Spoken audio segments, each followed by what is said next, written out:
It's Christmas story time, and Grandma's going to read us a story tonight. It's the night before Christmas. The illustrations are by John Brett, and the poem is by Clement Moore. 'Twas the night before Christmas when all through the house not a creature was stirring, not even a mouse. I see a cat and a dog. No mice this night. The stockings were hung by the chimney with care, in hopes that St. Nicholas soon would be there. The children were nestled all snug in their beds, while visions of sugar plums danced in their heads. And Mamma in her kerchief, and I in my cap, see here they are, had just settled down for a long winter's nap. When out on the lawn there arose such a clatter, I sprang from my bed to see what was the matter. Away to the window I flew like a flash, tore open the shutters and threw up the sash. The moon on the breast of the new-fallen snow gave a luster of midday to objects below, when what to my wondering eye should appear but a miniature sleigh and 8 tiny reindeer, with a little old driver so lively and quick, I knew in a moment it must be St. Nick. St. Nick is the same as Santa, isn't it? More rapid than eagles his courses they came, and he whistled and shouted and called them by name. Now Dasher, now Dancer, now Prancer and Vixen, on Comet, on Cupid, on Donner and Blitzen.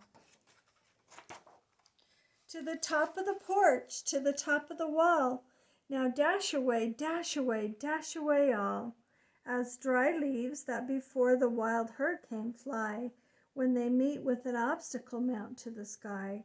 So up to the housetop the courses they flew, with a sleigh full of toys and St. Nicholas too.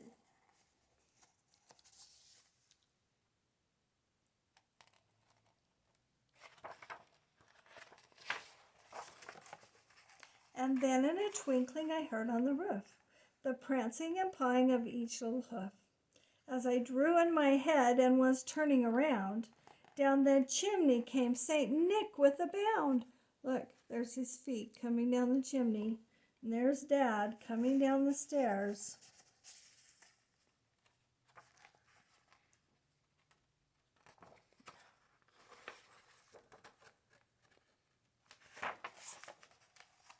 He was dressed all in fur from his head to his foot, and his clothes were all tarnished with ashes and soot. A bundle of toys he had flung on his back, and he looked like a peddler just opening his pack. His eyes, how they twinkled, his dimples, how merry. His cheeks were like roses, his nose like a cherry. His droll little mouth was drawn up like a bow, and the beard on his chin was as white as the snow. See Santa over here? He's eating a cookie, and see his little red nose. The stump of a pipe he held tight in his teeth, and the smoke had encircled his head like a wreath. He had a broad face and a round little belly that shook when he laughed like a bowl full of jelly.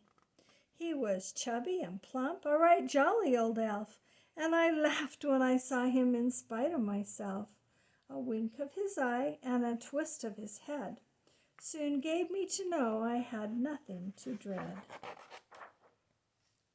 He spoke not a word, but went straight to his work, and filled all the stockings, then turned with a jerk. And laying his finger aside of his nose, and giving a nod up the chimney he rose.